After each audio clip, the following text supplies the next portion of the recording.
안녕하세요. 저는 서울 광진구에 살고 있는 20대 후반의 미혼 여성입니다. 저는 평소에 썰티비에 올라오는 사연을 거의 매일 들어오던 애청자였습니다. 그런데 시간이 흘러 이렇게 제가 사연을 보내게 될 줄은 몰랐네요. 여러분은 세상에서 제일 소중한 존재라는 단어를 듣고 머릿속으로 누구를 떠올리시나요?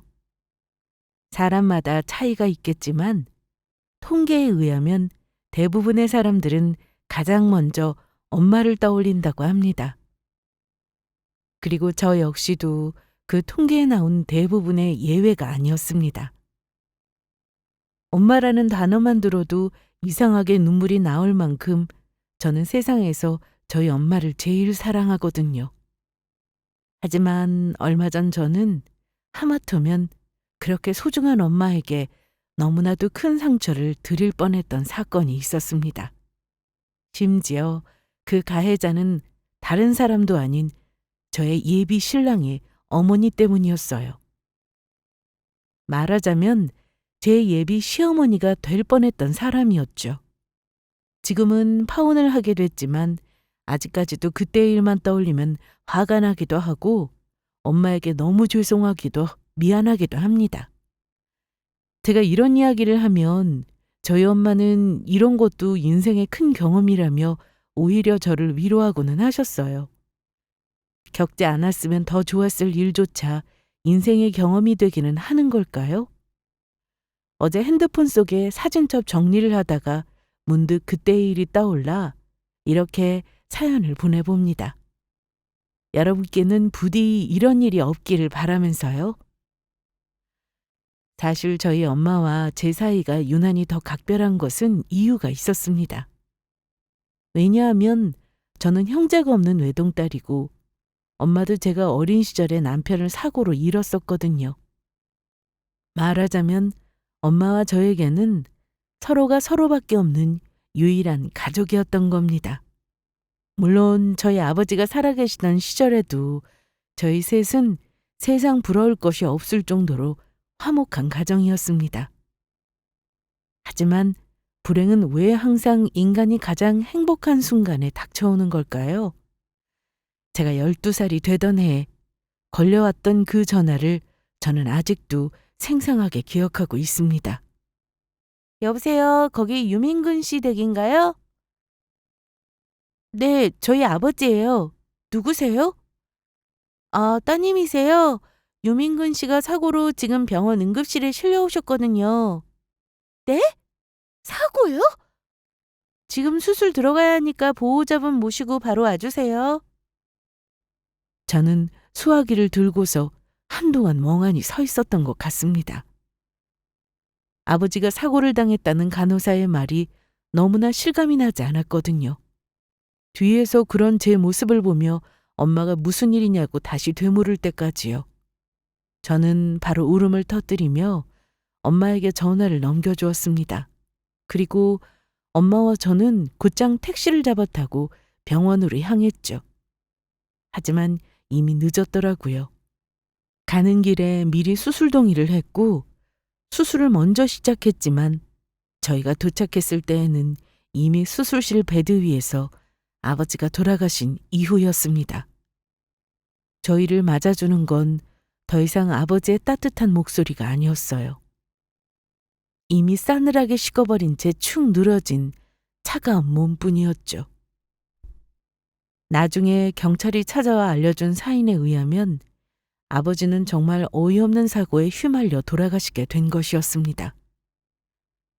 모처럼 온 가족이 쉬던 주말에 제가 좋아하는 과자와 엄마가 좋아하는 과일을 사오겠다며 산책 겸 집을 나섰던 아버지였어요. 그런데 집에서 얼마 떨어지지 않은 동네의 한 아파트를 지날 때 하늘에서 떨어진 무언가에 머리를 부딪혀 돌아가셨다고 하더라고요. 그 무언가는 바로 사람이었습니다. 신변을 비관하여 아파트 옥상에서 뛰어내려 자살을 하려던 30대 중반의 남자 사람이었죠. 25층 높이에서 무려 80kg가 넘는 남자에게 하필이면 우연히 그곳을 지나가던 아버지가 깔려서 죽게 될 거라고는 저희 중 누구도 예상하지 못했습니다. 아버지는 머리와 목 부위에 강한 충격을 받고 쓰러져 병원 응급실로 바로 실려가셨지만 이미 손쓸 도리가 없게 된 늦어버린 이유였어요. 떨어진 사람은 그 자리에서 즉사를 했다고 했고요. 그 날벼락 같은 사고에 저와 엄마는 한순간에 아버지와 남편을 잃고 말았습니다. 그때는 그냥 모든 것이 다 비현실적으로 느껴졌던 것 같아요. 아버지의 장례식장에서도 오열하는 엄마와 울고 있는 할머니, 그리고 저 어린 것은 어쩌냐며 이따금 저를 보는 안타까운 시선들까지도 전부 다 마치 꿈인 양 믿어지지가 않았습니다. 저도 이런 정도였으니 저희 엄마는 오죽하겠어요. 엄마는 한동안 정신이 나간 사람처럼 울다 웃다를 반복하며 멍하니 벽만 바라보고 있은 채로 방에서 나오지 않았어요. 어린 저는 외할머니가 돌봐주셨죠. 이러다 줄초상치게 생겼다며 몰래 눈물 어린 한숨을 지으셨고요. 하지만 딱 한 달쯤의 시간이 지나자 저희 엄마는 제가 알던 원래의 모습으로 되돌아왔습니다. 지금까지도 제가 엄마를 존경스럽게 생각하는 이유 중에 하나였죠. 엄마는 정말 강한 사람이었습니다. 아마도 먹여 살려야 할 어린 자식이 있으니 더 그랬을 테고요. 당시에 저희 아버지는 시내 헬스장을 여러 개 가지고 운영하고 계셨어요. 유명하다는 트레이너들도 여럿 고용했고 규모도 생각보다 컸습니다. 주변 사람들은 아무것도 모르는 엄마가 무슨 사업을 하겠냐며 헬스장을 팔아야 하는 게 아니냐고 걱정을 했어요. 하지만 엄마는 그럴 생각이 조금도 없었습니다. 엄마는 곧장 사망증명서를 제출한 뒤 아버지 명의로 되어 있던 사업자 등록 엄마 명의로 변경했습니다. 그 뒤 기타 필요한 여러 법적 절차를 통해 헬스장 사업을 모두 이전한 후 본격적으로 영업을 시작했고요. 심지어 당시에는 아버지가 돌아가시기 직전에 대출받아 헬스장을 막 확장했던 탓에 아직 갚아야 할 빚이 엄청난 상태였습니다. 그런데 아버지의 부재로 인해 새 헬스장의 시스템이 제대로 자리를 잡지도 못한 상태였죠. 당연히 여러 가지 시행착오를 겪었습니다. 특히나 빚을 내고 새로 오픈한 헬스장이 심각한 적자를 보고 있었고요. 세희야, 엄마가 아침 차려놨으니까 꼭 밥 먹고 학교 가. 응, 엄마 오늘도 늦어요? 그럴 것 같아. 저녁밥은 이따 외할머니가 오셔서 차려주실 거야. 외할머니 집에 가시면 세희 너도 엄마 기다리지 말고 먼저 자. 알았지? 엄마는 매일같이 헬스장 3곳을 돌았습니다. 가장 먼저 문을 여는 곳이 새벽 6시 오픈이었어요. 엄마는 새벽 5시에 일어나서 곧장 헬스장으로 출근한 뒤 청소를 시작했습니다. 바닥과 기구를 쓸고 닦고 먼지 한 톨 없을 정도로 청소하고 또 청소했죠. 그렇게 연이은 오픈 시간에 맞춰 3군데를 모두 청소한 후에는 공부를 시작했습니다. 헬스장 사업과 관련한 공부였어요. 헬스장 시설관리 규정, 시설 유지 보수 방법, 그리고 트레이너 자격증까지. 공부할 것은 무궁무진했습니다. 엄마는 도시락을 싸들고 다니며 헬스장과 도서관 곳곳에서 늘 공부를 했어요. 심지어 배움의 대상도 가리지 않았습니다. 트레이너들에게 공부하면서 궁금했던 것을 묻기도 하고 멀리 있는 헬스장들을 돌아다니며 다른 곳은 어떻게 영업을 하는지 확인하기도 했고요. 그리고 남는 시간에는 헬스장에 오는 고객들에게 불편한 점은 없는지 꼼꼼히 피드백을 받으며 체크했습니다. 그러다 보면 시간은 어느덧 헬스장 문을 닫을 밤 11시였죠. 엄마의 그 모든 노력들을 저는 나중에 알게 되었습니다. 하지만 그때 당시만 해도 저는 아침에 나가서 한밤중이나 들어오는 엄마를 원망하기도 했고 또 그리워하기도 했었던 것 같습니다. 아버지가 없는 빈자리를 채 메우기도 전에 엄마마저 자리를 비웠으니까요. 그래도 그나마 저는 다른 한부모 가정에 비해서는 처지가 나은 편이었습니다. 저에게는 엄마가 있듯이 엄마에게도 엄마가 있었죠. 바로 저희 외할머니요. 외할머니는 항상 저를 불쌍하게 생각하셨어요. 그리고 아직 엄마의 손길이 필요한 저를 따라다니며 엄마 대신 챙겨주셨죠. 그렇게 시간은 어떻게든 흘러갔습니다. 구름처럼 소리 없이요. 다행히도 엄마의 그 모든 노력은 결국 빛을 발할 수 있었습니다. 1년이 지나기 직전 드디어 적자였던 헬스장 3곳이 모두 흑자로 돌아설 수 있었거든요. 엄마도 조금씩 사업 요령을 터득해 나가고 있었고요. 올해를 넘길 때까지 적자를 면치 못하면 결국 헬스장을 팔아야 했겠죠. 이건 아버지가 우리 가족에게 남겨준 마지막 선물이자 유산이었습니다. 엄마는 그것만큼은 막고 싶었다고 합니다. 시간이 흐를수록 상황은 점점 더 나아지고 있었어요. 꾸준히 장기 결제를 하시는 단골 회원분들도 확보할 수 있었고 기구 관리가 잘 되고 깨끗하다며 동네에서 입소문도 꽤나 괜찮게 났고요. 몇 년이 지나 은행빚도 다 갚을 수 있었습니다. 제가 고등학교에 들어갈 때쯤의 일이었죠. 엄마와 외할머니 그리고 저는 이제 한시름 놓았다며 앞으로는 근심 걱정이 없을 거라고 안도했습니다. 하지만 그건 역시 성급한 착각이었을까요? 겨우 숨을 돌리고 이제야 조금 행복해질 수 있겠다 싶었는데 저희 가족에게는 또 다른 시련이 찾아오고야 말았습니다. 제가 고등학교 2학년이 되던 해에 엄마에게 사고가 생겼거든요. 어느 여름날 야간 자율학습을 하고 있는데 갑작스럽게 핸드폰이 울리더라고요. 제가 학교에 있을 때는 어지간해서는 전화를 받지 않는 엄마였는데 저는 급한 일인가 싶어 살짝 고개를 숙이고 작은 목소리로 핸드폰을 받았습니다. 여보세요? 엄마? 세희야, 나 성경이 이모인데 엄마 친구 기억나니? 네? 아, 네, 기억나요. 이모, 그런데 왜 저희 엄마 폰으로... 성경 이모는 저희 엄마와 친한 친구분이셨어요. 아버지가 돌아가시고 나서 엄마는 본인의 개인적인 삶도 심지어 친구를 만나는 일도 거의 하지 않으셨거든요. 그 와중에 만났던 정말 몇 안 되는 친한 친구 중 한 분이었죠. 종종 마주칠 때마다 제게도 용돈을 주고는 하셨고요. 하지만 이렇게 저에게 직접 연락을 하신 건 처음이었습니다. 아직 학교지?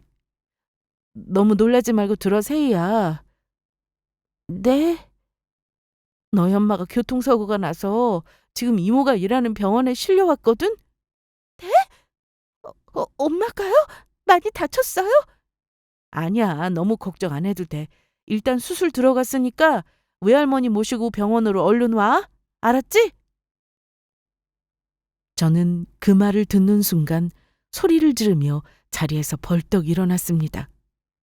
선경 이모는 근처 대학병원 응급실에서 근무하는 간호사였어요.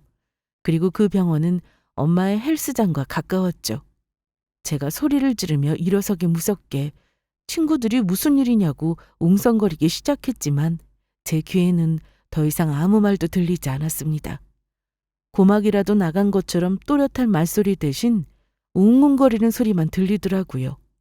아마도 너무나 큰 충격에 순간적으로 그렇게 된 모양이었어요. 어떻게 또 이런 일이 생길 수가 있는 건지, 그것도 왜 하필 그 사람이 또 우리 엄마여야 했는지, 저는 생각을 하면 할수록 하늘이 무너진 것만 같은 심정이었습니다. 펑펑 눈물을 흘리면서 그 자리에서 가방만을 주워들고 학교 밖으로 미친 듯이 달려나갔습니다. 그리고 택시를 잡아 타고 곧장 병원으로 향했어요. 가는 길에 외할머니께 병원으로 바로 오시라고 전화를 드렸고요. 병원까지 가는 그 짧은 도로 위에서 얼마나 많은 상상을 했는지 모릅니다. 저는 최악의 최악까지 상상을 했죠. 아버지처럼 또 병원에 도착하자마자 제가 보게 되는 게 엄마의 싸늘한 시신일까봐 그 끔찍한 생각이 저를 너무나도 힘들게 하고 있었어요. 저는 평소에 믿지도 않았던 온갖 신들을 다 불러대며 몇 번이고 간절한 기도했습니다. 엄마만큼은 절대로 잃을 수가 없다고요. 제발 엄마만큼은 저에게서 빼앗아 가지 말아달라고요. 수술방에서 나와 중환자실을 옮기고 엄마가 다시 마취해서 깨어나기까지 기다리는 그 시간들이 지옥같이 길게 느껴졌습니다. 저는 외할머니와 함께 중환자실 밖에서 발을 동동 구르며 울고 있었죠. 그리고 마침내 엄마가 깨어났습니다. 세희야, 왔어? 엄마, 괜찮아요? 많이 아프죠? 엄마 괜찮아. 울지 마, 우리 딸. 엄마는 마취를 하기 위해 기도 삭간을 했던 탓에 목소리가 잘 나오지 않는지, 그것도 아니면 통증 때문인지 천천히 그리고 힘겹게 말을 내뱉었어요. 그리고 가장 먼저 했던 첫마디는 그 와중에도 저를 걱정하는 말이었습니다. 당신은 괜찮으니까 울지 말라고요. 그날의 수술 이후로도 엄마는 몇 번의 대수술을 해야 했습니다. 원인은 차량 전복 사고였어요. 나중에 들은 이야기에 따르면 엄마가 이렇게 살아있는 것만도 기적이라고 하더라고요. 엄마는 근래 들어서는 운전을 잘하지 않아서 택시를 타고 이동하고는 했습니다. 그날도 평소처럼 택시를 타고 시내로 향하고 있었다고 했고요.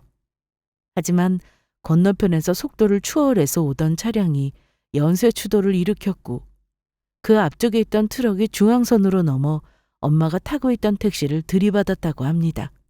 그 여파로 인해 택시가 전복되어 버린 거고요. 전부 다 순식간에 일어난 사고였어요.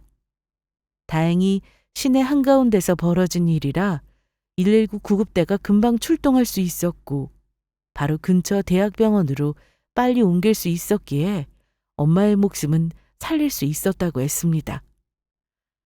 하지만 그게 전부였어요.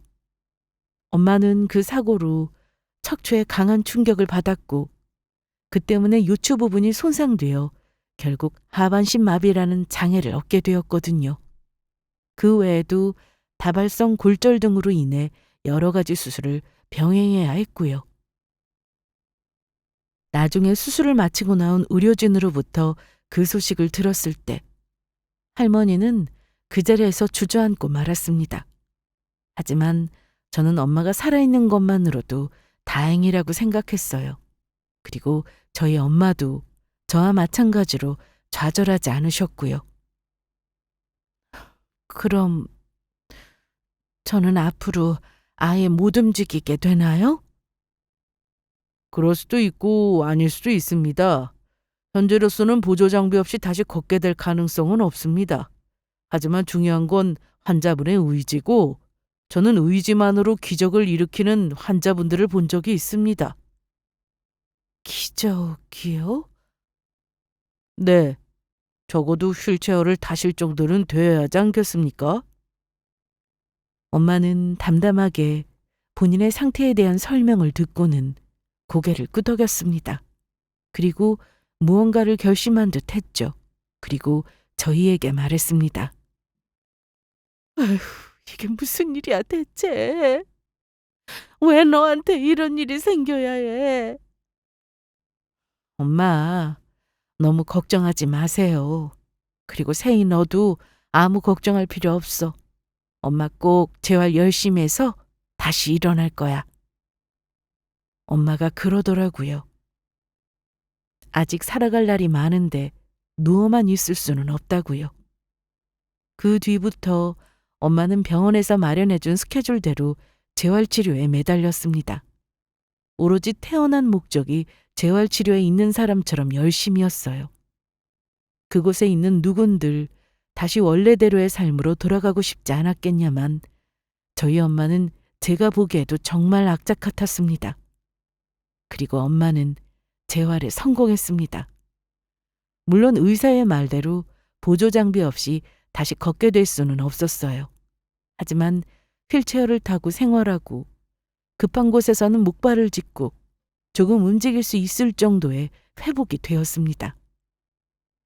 엄마와 비슷한 정도로 허리를 다쳐 입원했다던 다른 환자분이 아직까지도 누워만 있는 것을 생각하면 이 정도만 해도 기적이라고 할 수 있었어요. 의사도 그렇게 말했고요. 처음에는 마비된 하반신에도 그리고 휠체어 생활에도 익숙하지 못해서 하루에도 몇 번씩 사고가 있었습니다. 몸이 말을 듣지 않아 넘어지기도 했고 어딘가에 늘 부딪히는 건 예산일이었죠. 하지만 엄마는 곧 적응했습니다. 이제는 휠체어를 타고도 자유자재로 움직일 수 있고 혼자서 화장실도 가고 옷도 입을 수 있었으며 집 밖으로의 외출도 가능했어요. 아버지가 없던 삶에 결국 적응을 해낸 것처럼 엄마는 본인의 장애에도 곧 적응을 하게 된 겁니다. 더 대단한 대목은 바로 그 다음이었어요. 그동안 집에서 전화로 헬스장을 관리하던 엄마는 외출이 가능해진 이후부터 매일매일 다시 출근을 하기 시작했어요. 예전처럼 새벽 일찍 나가서 밤늦게 돌아오는 일은 불가능해졌지만 잠깐씩 돌아보며 필요한 일들을 하는 데는 문제가 없었습니다. 엄마 대신 헬스장을 잠시 관리해주던 친한 트레이너님들도 혀를 내둘렀죠.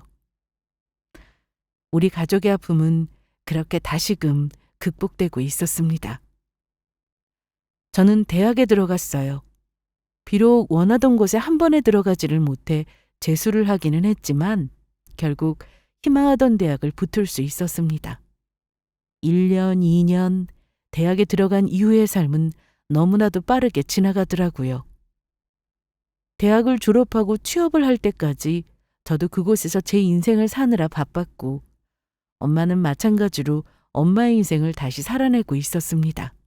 그리고 저는 지금의 남자친구를 만났습니다. 그 전에도 2번의 연애를 하기는 했지만 저와는 친구로만 남을 인연으로 끝났었고요.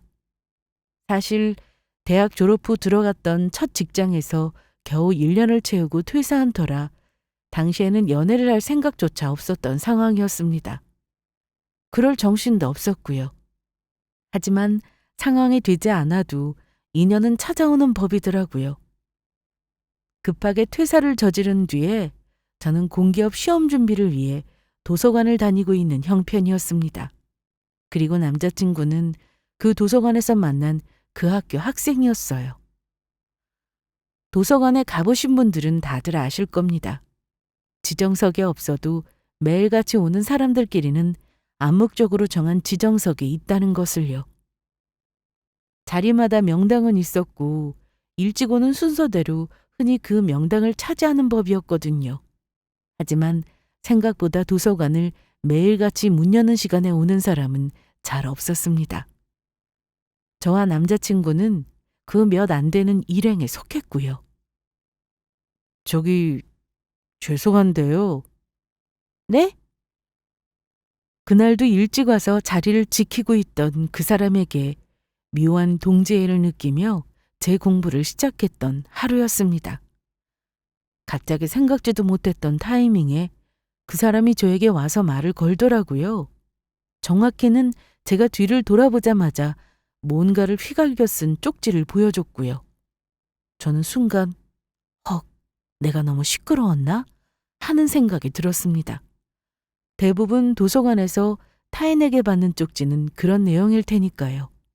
하지만 다행히도 그건 아니었습니다. 본인이 깜빡하고 놔두고 와서 그런데 혹시 괜찮으면 제 태블릿 충전기를 좀 빌려 쓸 수 있겠냐는 쪽지였어요. 급하게 봐서 할 자료가 있어서 지금 당장 열어야 해서 부탁드린다고 하면서요. 저는 충전이 끝났고 안 될 것도 없었죠. 아예 처음 보는 사람이었다면 아마도 빌려주지 않았을 테지만 매일같이 보는 얼굴이라 은근히 내적 동지애가 생긴 상태였거든요. 그렇게 저는 태블릿 충전기를 빌려줬고 그 사람은 그 뒤에 고맙다며 커피를 사서 내밀었고 그때부터가 시작이었습니다. 매일 도서관에서 간식을 주고받으며 조금씩 안면을 트기 시작했죠.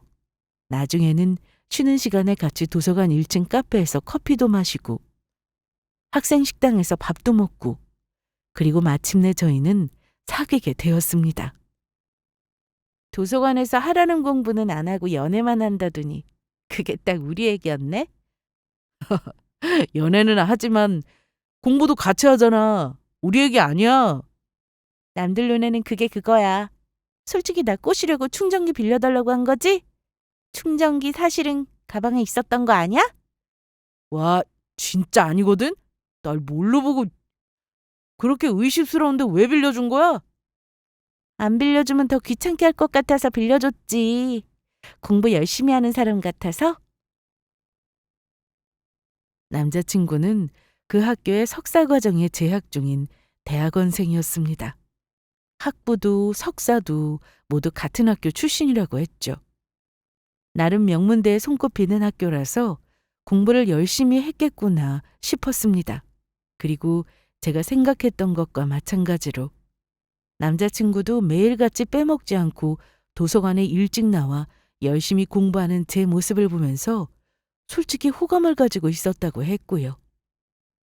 그런데 대학원 생활 안 힘들어? 어쩌다 대학원까지 가게 됐어?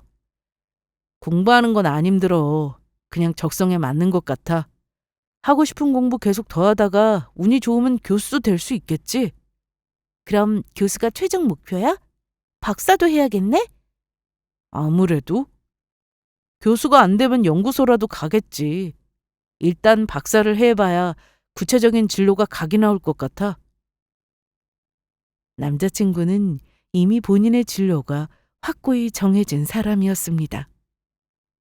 박사를 해외로 나가고 싶어 하는 것 같아서 처음 이야기를 들었을 때는 망설여졌던 것도 사실이었고요. 사실 주변에서 학계에 계신 분들의 이야기를 듣기로도 교수 자리가 워낙 치열해서 해외 박사가 아니고는 꿈도 꾸기 어렵다는 말을 많이 들었었거든요.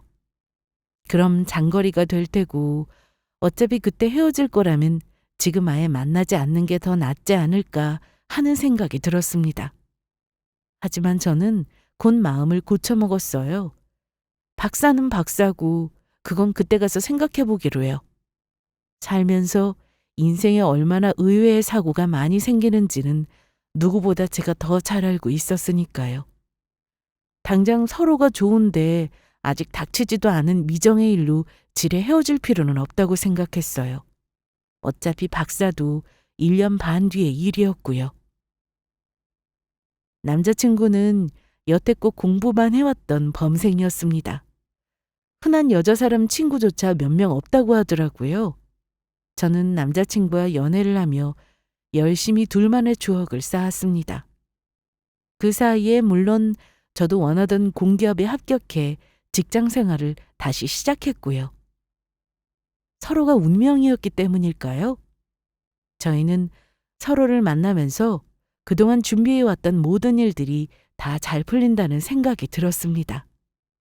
저는 무사히 원하던 직장에 합격했고 남자친구도 장학금이 나올 정도로 학점을 잘 받기 시작했고 쓰고 있던 논문도 잘 완성이 되어가고 있었고요. 서로의 인생에 도움이 되는 좋은 영향력을 주고 있는 것 같아서 무엇보다도 그게 기뻤습니다. 사실 서로의 앞길에 방해만 되는 인연들도 저는 많이 봤었거든요.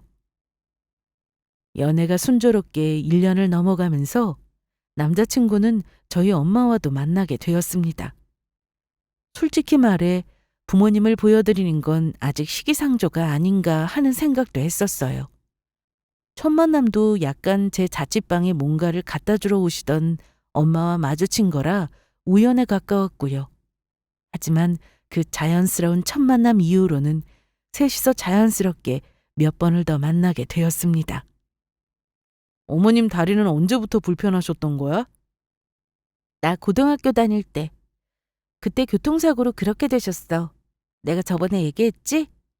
응, 사고가 있었다는 말은 했었지. 많이 힘드셨겠다. 엄마가 힘들었지. 그래도 지금은 엄마가 자유롭게 가고 싶은 곳도 다 다닐 수 있고 목발 짚고 다닐 수도 있으셔. 다행이네. 세희 너도 마음고생 많이 했겠다. 남자친구는 저희 엄마의 휠체어를 보고서 처음에는 조금 놀란 눈치였습니다. 예전에 제가 스치듯이 한번 엄마가 사고를 당해서 몸이 조금 불편하시다는 말을 한 적이 있었거든요. 그때 자세하게 묻지는 않더라고요. 아무래도 조심스러운 화제라고 생각해서 그랬겠죠. 그리고 얘기만 듣는 것과 막상 눈앞에서 보는 건 또 다른 문제잖아요. 하지만 이내 적응을 했는지 아니면 그게 아무것도 아니라는 생각을 한 건지 의외로 담담한 반응이었습니다. 저희 엄마를 만날 때면 항상 본인이 직접 저희 엄마의 휠체어를 끌었고요. 고마웠죠. 엄마도 남자친구를 너무나 마음에 들어 했습니다. 예의 바르고 반듯한 청년이라고요. 예전부터 범생인 같은 스타일을 엄마가 좋아하긴 하셨거든요. 무엇보다도 저에게 잘해주는 모습에 100점 만점에 200점이라고 하시면서요. 살아보니 다른 것 다 필요 없더라고요. 나에게 잘해주고 평생을 나만 사랑해주는 사람이면 된다고 하시더라고요. 저 역시도 같은 마음이었어요. 앞으로도 이 사람과 지금의 이 마음이 변하지 않고 지금처럼만 행복했으면 좋겠다는 생각을 했습니다. 하지만 그것도 마음대로 되지는 않더라고요. 반년쯤 더 지났을 때 남자친구는 전에 없이 어두운 얼굴로 저에게 소식을 하나 전해왔습니다. 그건 바로 남자친구의 박사 합격 소식이었어요. 정말? 잘 됐다. 어차피 원래 박사할 생각이었잖아. 학교는 어딘데? 그게 미국 동부 쪽이야. 미국이라고? 응. 솔직히 떨어질 거라고 생각했거든. 합격해도 장학금 조건이 아니면 안 가려고 했고. 그런데 너무 조건이 좋게 합격했다고 연락이 왔어. 솔직히 몰랐던 사실은 아니었습니다. 오히려 남자친구와 연애를 시작하기 전부터도 이미 알고 있었죠. 남자친구가 언젠가는 박사를 하러 외국에 나갈 거라는 걸요. 하지만 저는 막연하게도 연애를 하면서 그 일이 아마 닥치지 않을 일처럼 생각했던 것 같습니다. 남자친구도 그동안 해외 박사에 대한 얘기는 거의 언급하지 않았었고요. 몇 달 전 지원 원서를 쓸 때마저도 거의 될 확률이 없다고 했었거든요. 떨어지면 그냥 국내 박사로 돌릴 거라고 했었고요. 하도 대수롭지 않게 말을 하길래 저는 그게 거의 기정사실에 대한 이야기인 줄로만 알았죠. 그런데 이렇게 갑작스럽게 합격을 하게 됐다니 너무 당황스러웠습니다. 일단 미국에 가면 다시 돌아오기까지 얼마나 걸리지? 당연히 중간중간에 나올 거지만 일단 전체 일정은 최소 3년은 잡아야지. 3년? 그렇구나. 말이 3년이지. 그것도 최단 기간 안에 박사 논문을 졸업한다는 전제하에 가능한 이야기였습니다. 저는 아무런 말도 할 수가 없었습니다. 고개만 떨구고 한참을 바닥을 쳐다보고 있었죠. 그리고 그때 남자친구가 제 손을 잡으며 그러더라고요. 갑자기 일이 이렇게 되어버려서 미안해, 세희야. 나도 고민을 많이 했는데 그렇다고 너랑 헤어지는 건 못하겠어. 그래도 3년이나 넘게 장거리하기는 무리 아닐까? 그래서 말인데 너랑 같이 가고 싶어. 결혼하고 같이 가서 거기서 너도 공부하는 건 어때? 같이 가자고? 결혼해서? 응. 공부해도 좋고 공부하기 싫으면 그냥 놀아도 되고 아무튼 헤어지는 건 못하겠어. 남자친구의 말은 정말 뜻밖이었습니다. 솔직히 주변에서 이런 커플에 대한 이야기는 많이 들은 적이 있었어요. 박사 공부를 하러 외국에 나가는 애인을 따라서 같이 해외로 나가는 이야기를요. 하지만 그건 어디까지나 남의 이야기라고 생각했습니다. 저는 한국에서 이미 회사도 다니고 있었고 무엇보다도 장기간 외국에 나가는 생각 자체를 해본 적이 없었거든요. 제가 외국에 나가버리면 혼자가 될 엄마도 걱정스러웠고요. 더군다나 아직 30이 코앞이긴 하지만 아직 20대 후반이었는데 이 나이에 결혼을 하는 경우도 정말 드문 일이었고요. 저는 혼란스러운 얼굴로 남자친구를 바라보았습니다. 남자친구도 이해한다는 듯 제 머리를 쓰다듬으며 그러더라고요. 집에서 부모님과도 의논을 해보고 잘 생각해서 답변해달라고요. 그때부터 저의 고민은 시작되었습니다. 하루에도 수십 번씩 마음이 이랬다 저랬다 바뀌더라고요. 외국에 나가면 이라는 질문하에 앞으로 제게 닥쳐올 온갖 상황들이 다 떠오르기 시작했고요. 남자친구야 어찌되었건 외국에 나가서 살 마음의 준비를 계속해서 해온 사람이었습니다. 하지만 저는 상황이 달랐으니까요. 이렇게 결정을 내리지 못한 채 내내 심란해하는 저를 눈치챈 엄마가 저에게 물으시더라고요. 무슨 고민이라도 있냐고 하시면서요. 저는 결국 사실대로 털어놓을 수밖에 없었습니다. 어차피 엄마와도 상의해야 할 일이었죠. 엄마는 찬성이야. 이참에 종현이랑 결혼해서 너도 미국에 가서 공부해. 엄마, 진심이에요? 하지만 엄마의 입에서 나온 대답은 전혀 생각지도 못했던 것이었습니다. 엄마는 저와 눈을 맞추고 전에 없이 따뜻한 목소리로 그렇게 말씀하셨어요. 당연히 진심이지. 너도 미국에서 공부하고 싶어 했었잖아. 예전에. 그건 옛날 일이지. 이제는 갈 생각도 없었어요.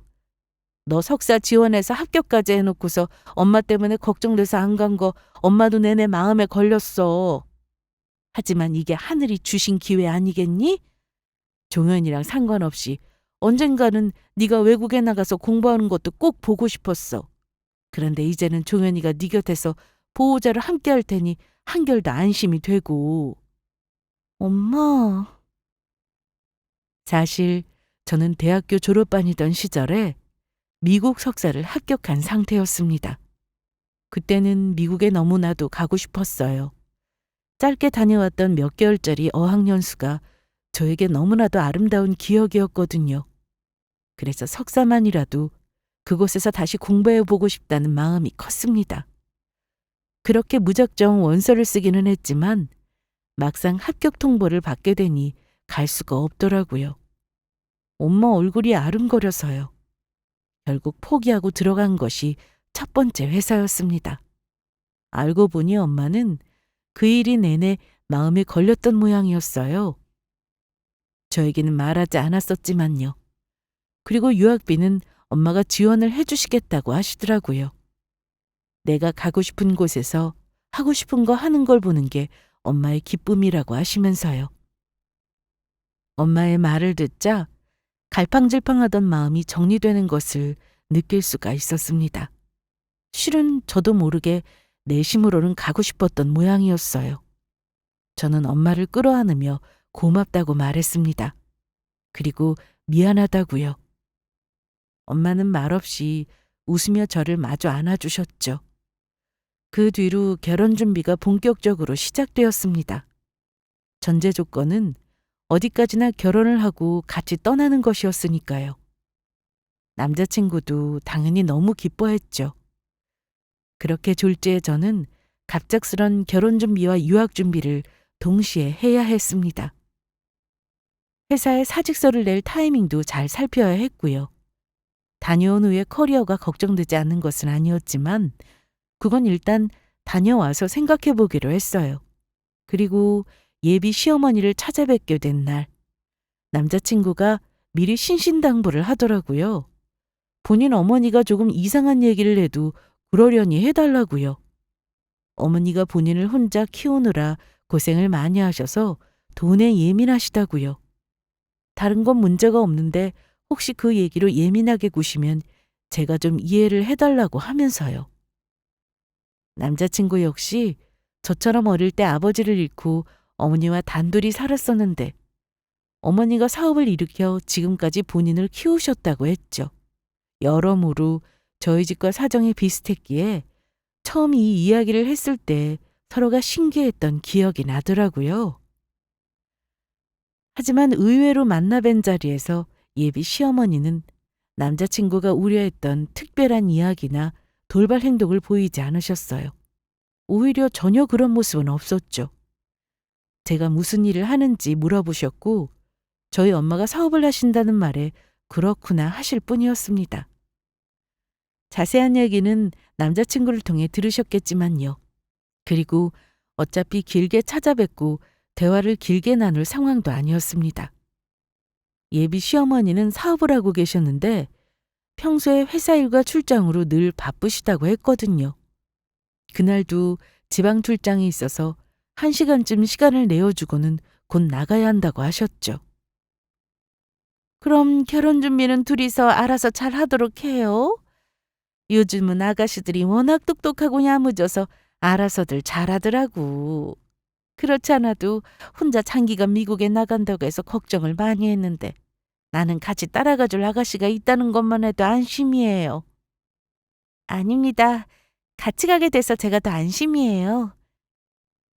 그날의 대화에서 그렇게 저는 이상한 낌새를 전혀 눈치채지 못했고 비극은 거기서 비롯되었습니다.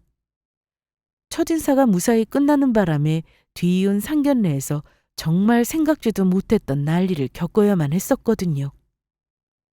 하지만 그때까지도 의외로 어머님이 괜찮으신데 남자친구가 왜 그런 말을 했을까 싶기만 했었죠. 그렇게 느꼈다면 다행이고 우리 어머니도 자기가 마음에 드신 것 같아. 이런 말 조금 그렇지만 엄마가 평소에 잘 사는 집 며느리를 원했거든. 비슷하게 결혼해야 잘 산다고 하셔서. 아, 그러셨어? 하지만 자기도 알겠지만 난 그런 건 전혀 신경 안 써. 어머니 기대치는 알지만 그건 어머니 사정이고 난 내가 결혼할 여자 돈 보고 결혼하는 게 아니니까. 이제 와서 생각해보면 이게 어떤 신호였던 것 같은데 남자친구의 말을 그저 좋게만 해석했던 저의 실수였죠. 그 대가로 저는 여태껏 겪은 적이 없던 엄청난 수모를 겪어야 했습니다. 다른 곳도 아닌 바로 상견례장에서 심지어 저희 엄마까지 모신 상태로요. 사부인 타리가 왜... 제가 말씀드렸잖아요, 어머니. 아니, 사고가 있었다고만 했지 못 걷는다는 말은 없었잖아. 자리에 앉기도 전이었어요. 저희 엄마가 휠체어를 끌고 룸으로 들어서자마자 활짝 웃으며 저희를 맞이하던 예비 시어머니가 얼굴을 일그러뜨리며 소리를 지르기 시작했거든요. 남자친구가 기겁을 하면서 예비 시어머니의 발을 뒤에서 잡아당겼지만 소용이 없었죠. 어떻게 이런 일을 속일 수가 있어? 종현이 너 제정신이야? 어머니, 일단 좀 앉으시고. 그래, 종현이 이 녀석은 그렇다 치고. 아가씨도 정말 맹랑하네. 어떻게 엄마가 장애인이라는 얘기를 감쪽같이 속일 수가 있어? 기가 막히더라고요. 살면서 누구도 면전에서 이렇게 무리한 말을 던진 적이 없었습니다. 지금껏 평생을요. 심지어 그것도 당사자인 저희 엄마가 듣고 있는 앞인데 말이에요. 뭐라고요? 누가 누굴 속였다고? 야, 이종년. 어머니께 사실대로 말하라고 했잖아. 말씀드렸다며. 그게 말하려고 했어. 했는데 대충 말씀드렸어.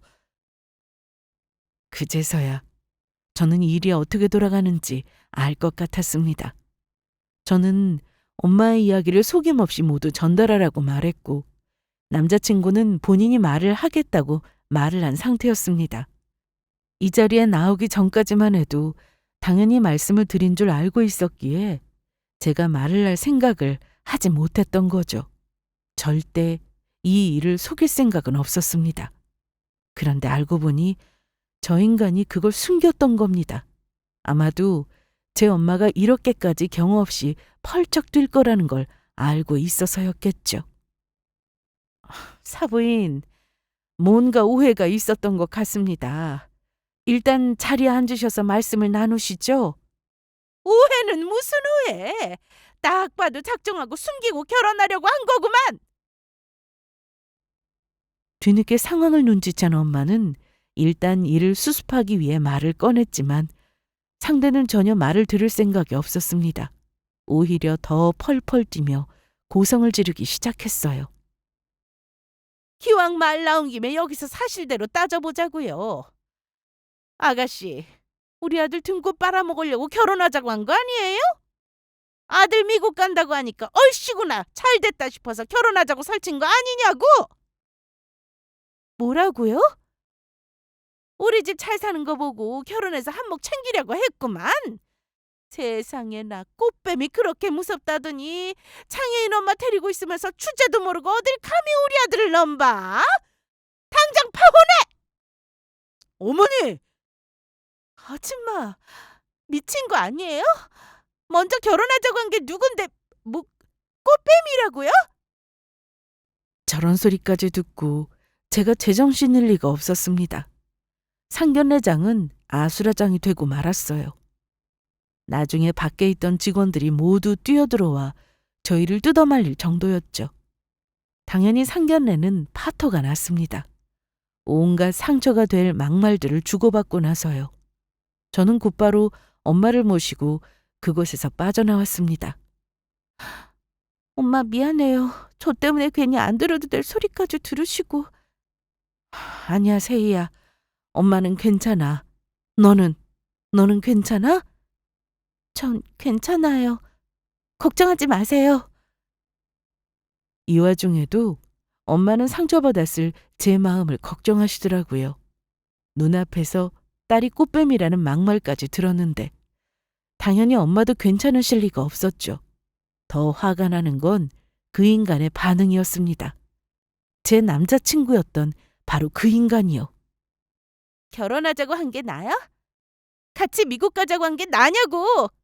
거기다 유학은 우리 엄마 돈으로 가는 건데 뭐? 아들 등골을 빨아먹냐고? 꽃뱀이냐고? 어머니가 말씀이 좀 지나치셨어.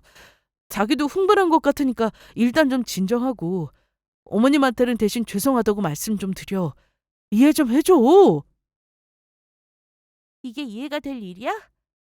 그래, 나는 그렇다 쳐. 우리 엄마까지 장애인 소리를 들었어. 그것도 면전에서. 우리 엄마가 좀 심하시긴 했지만 솔직히 우리 어머니 입장에서는 그런 말씀 하실 수도 있는 거 아니야? 뭐? 눈앞에 사실만 보자면 그렇다는 거지. 사돈 뗄 뿐이 휠체어 타시는데 그런 생각 들 수도 있는 거 아니냐고. 장애인이라는 게 없는 말 지어낸 것도 아니고 물론 면전에서 그런 말한 거 잘못이지만 그리고 그렇게 따지자면 너도 우리 어머니한테 무례했던 거 사과해야지. 그 말을 듣는데 구구절절 기가 막히더라고요. 저는 이제야 저 인간의 진짜 모습을 알게 되었습니다. 상견례가 파토가 난 이 순간이 되어서야 알게 됐다는 사실이 천추의 한이었지만 그래도 어쩔 도리는 없었습니다. 이미 일은 벌어진 이후였죠. 그리고 너무 기가 막히면 말이 안 나온다는 걸 전 그때 알았어요. 정말이지 머릿속이 새하얗게 변해서 아무런 말도 안 나오더라고요. 뒤늦게 그대로 전화를 끄는 것이 분하고 원통해서 죽을 지경이었는데 방에서 울고 있는 그런 제 모습을 본 엄마의 심정은 오죽했을까요? 하지만 이야기는 거기서 끝이 아니었습니다. 상견례 다음 날 저희 엄마는 누군가와 함께 예비 시어머니 회사에 방문했어요. 저도 나중에 알게 된 사실이었죠. 갑작스런 방문에 예비 시어머니는 오만상을 찌푸리며 저희 엄마에게 당장 나가라고 소리를 지르던 참이었습니다. 그런데 뒤이어 따라 들어오는 누군가를 보고 사색이 되었어요.